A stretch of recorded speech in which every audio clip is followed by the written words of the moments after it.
Hey there, I'm Jill Allen, and this is Find Your Fierce, the show designed to help you discover your inner strength and unlock an unstoppable mindset that will completely transform how you show up every day. Each week, I will share methods and strategies to inspire you to step into your greatness and live life with purpose. Join me on this journey to becoming fit, fierce, and unstoppable.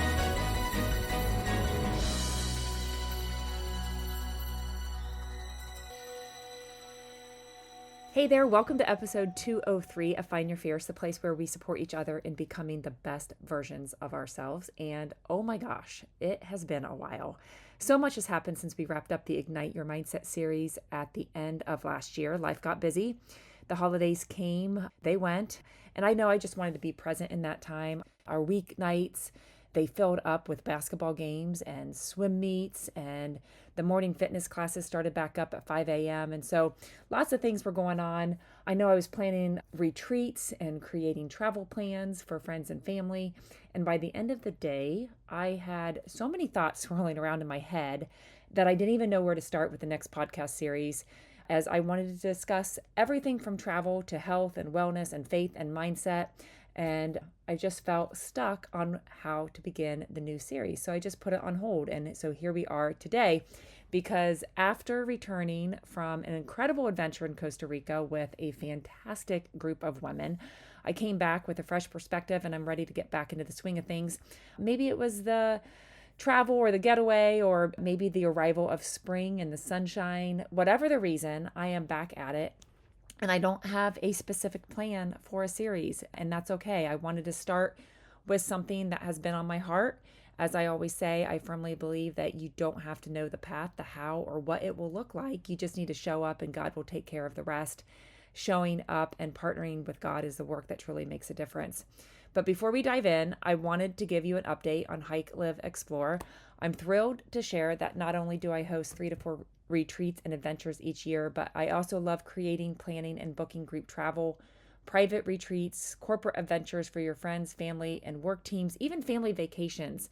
I just love it. I love all the things travel. So if you're up for an adventure and want to plan something special, just drop me a message at jill@jillallencoaching.com and let's make a trip that is unforgettable.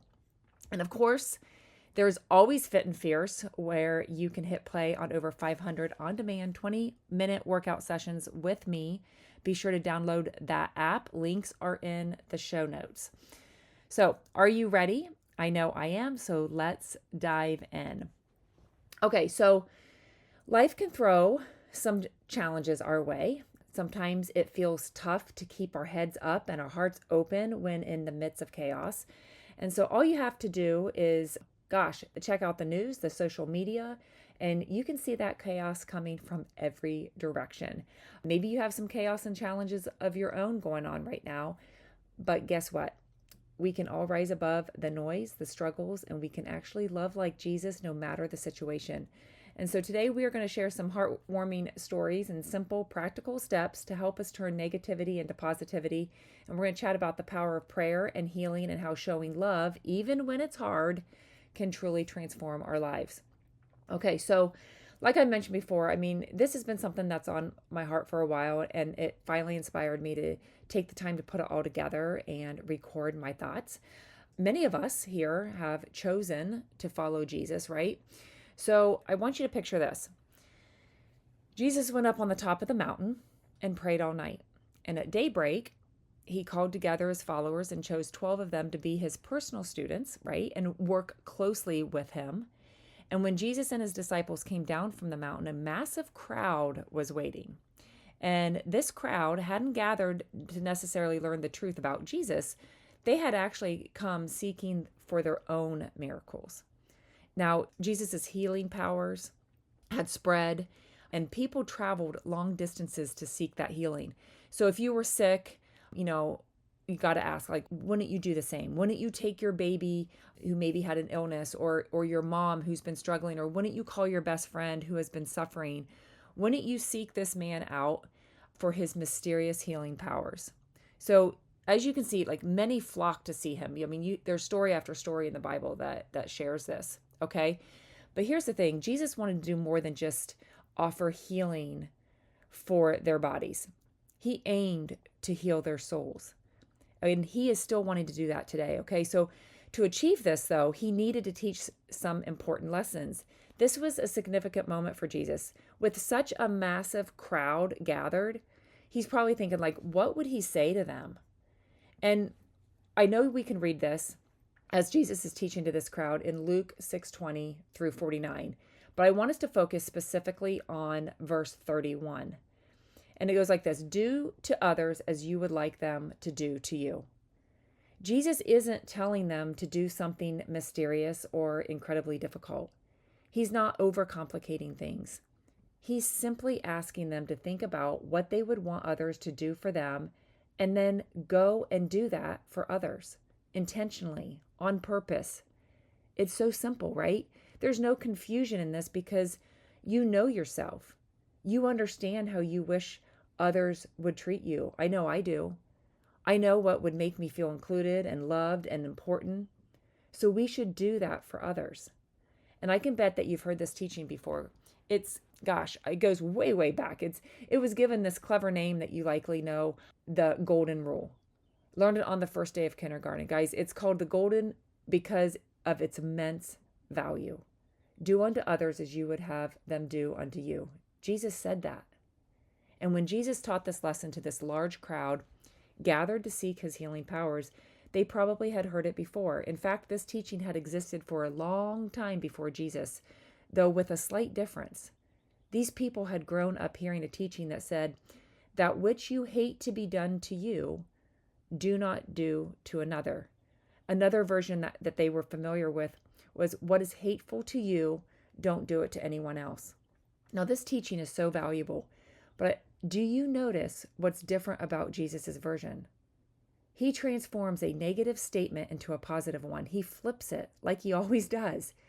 Rather than focusing on what you despise being done to you, he emphasizes what you would like done to you.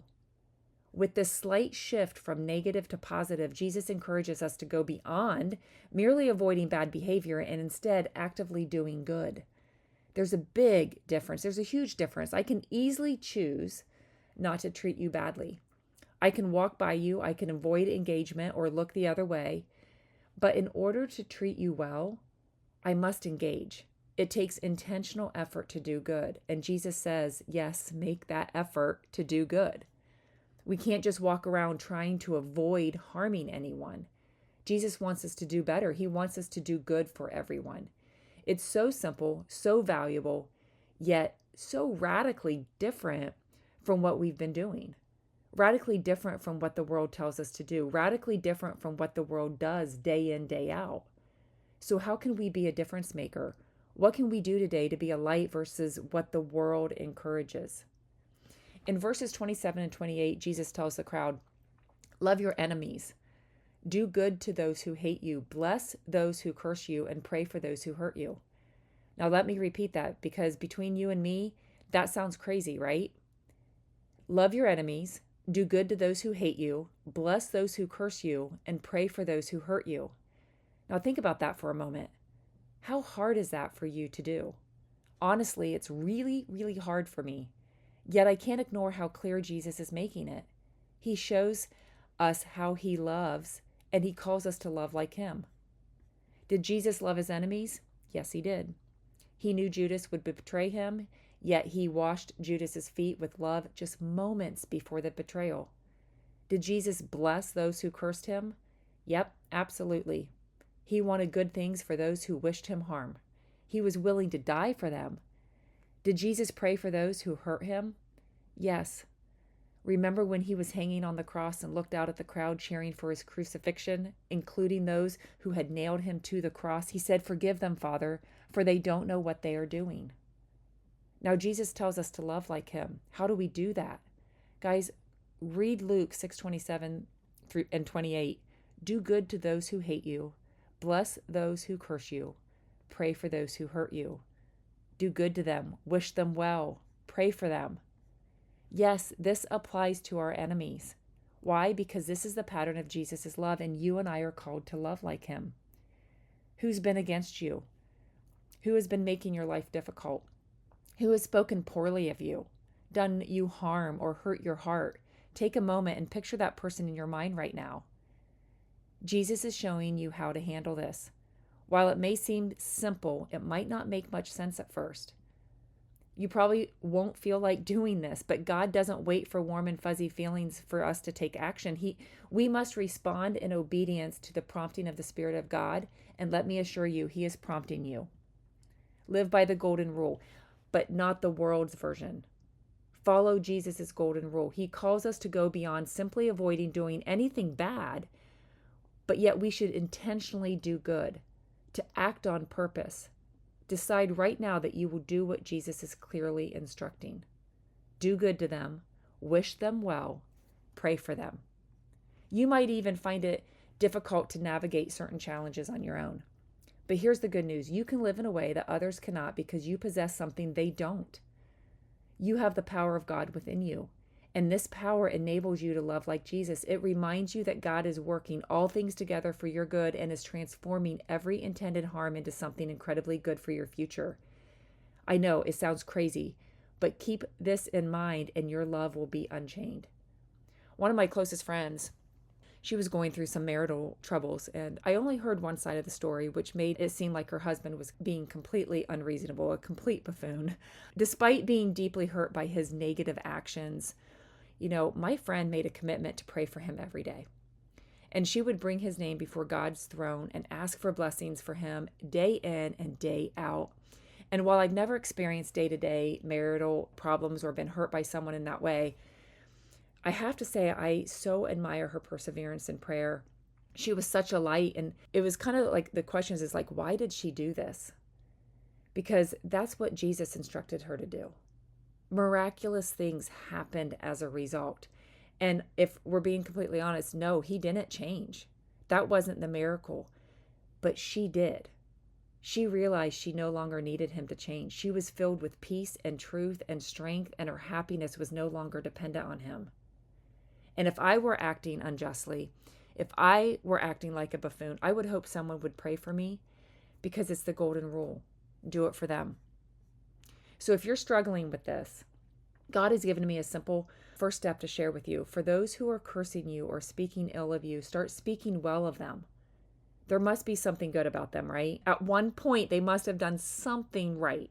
You might need to dig deep to find something to appreciate about them, but grab your shovel. Start digging until you find something good to say. Why? Because Jesus says to bless those who curse you. It's his rule, guys. It's his. Jesus understands that the words we speak hold power over our life. And if we speak in such a negative way about someone who is speaking negative about us, guys, we're just perpetuating the curse. We cannot spread it any longer. We have to stop it. And you're probably asking yourself, why do you have to be the one to stop it, right? Why do I have to take the high road? Because you are the one who has the power of God within you, which enables you to live in a way that they cannot. You can love like Jesus. And when you do this, Jesus says in verse 35 that your reward from heaven will be very great, and you will be acting as children of the Most High. For he is kind to those who are ungrateful and wicked. There's a reward for you when you follow Jesus' golden rule. This golden rule doesn't just say to refrain from being hateful and doing harm. He calls us higher. He instructs us to do good to others, wish them well, and pray for them. So what would Jesus do? He would love them intentionally, even when they didn't deserve it. So today, do what Jesus would do. He certainly wouldn't be hateful. He would love, and he has given us the power to love like him.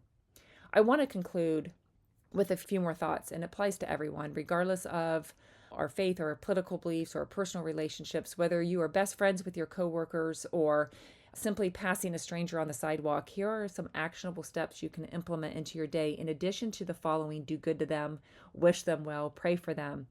Here are a few more, just tips that we can live by today. 1, listen with heart. When a friend or a coworker shares something, give them your full attention and genuinely listen. Show that you care about what they are saying, just as you would appreciate being heard when you speak. Even more so with your family. How often do we give all our attention and kindness to others and then treat our family like their chopped liver, right? Because we're tired, we're exhausted, it's the end of the day. So I just encourage us to, put down our phones, connect with the people in front of us, and listen with heart. Lend a hand. If you see someone struggling with something, offer your help. Think about how much you would appreciate it if someone did the same for you. I know that sounds crazy, like to just go help people, go lend it, but I'm telling you, sometimes we need a gentle reminder to get the focus off of us and onto Him and how we can help other people.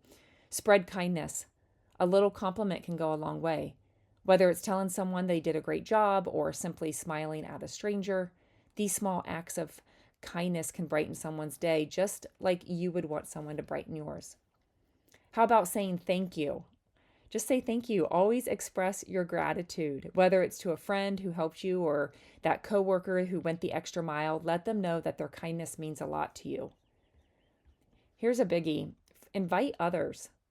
If you notice someone feeling left out, invite them to join in on the fun, guys. Everyone deserves to feel included and valued just as you would want to be a part of the group. Invite them to sit at your table. Handle conflicts with care. If tensions arise, which I know that they do, okay, try to discuss the issue calmly instead of letting it escalate, right? Approach the situation with empathy, just as you would hope someone would do for you. And then number 7, choose your words wisely. Before you speak, before you post, before you share, before you open your mouth, consider these 3 questions. Is it true? And is it the truth, right? Is it kind? And is it necessary? Be different. Choose different. Jesus kept it pretty simple, so let's also keep things simple and avoid unnecessary complexity, guys. Remember, our ultimate purpose in life is to be faithful disciples of Jesus and to guide others toward Him. And it's really hard, it's really challenging to fulfill this mission if we don't embody the golden rule in our actions. So let's strive to make our way of life appealing and inviting to others. I shared this with you from a place of love today. I hope it gave you some encouragement and a little fire to live by the golden rule today. Before we wrap things up, though, I've got to say, if you haven't already, check out my book, Set Free and Set Fire. They're perfect for solo reading or book clubs and are available on Amazon. And we have 1 spot available for 2 upcoming retreats. One for this June, the Journey to the Cliffs, and we have 1 spot left for the first ever wellness retreat on a private island off the coast of Belize. Join us. And just in case you missed that I teamed up with Fora Travel as a travel advisor, I can help you plan a private retreat or your next getaway for your friends, family, and work team. Let's connect. If you're up for an adventure and want to plan something special, just drop me a message at jill@jillallencoaching.com. Would love to help you. Make sure to tune in next time as we continue to add some serious fire to your day. More mindset work coming your way. Be sure to subscribe to the show so you get the notification of when the newest episode drops. Thanks so much for being here today. I truly hope that we were able to fill your heart with joy. And before you go, I'd love it if you could let us know what you thought of the episode. Share the episode link on your social media if you found it inspiring. And don't forget to leave a review. It really helps spread the message. We all know someone who could use a little extra encouragement, so let's spread the love. Until next time, remember to be fit, be fierce, be unstoppable. See ya.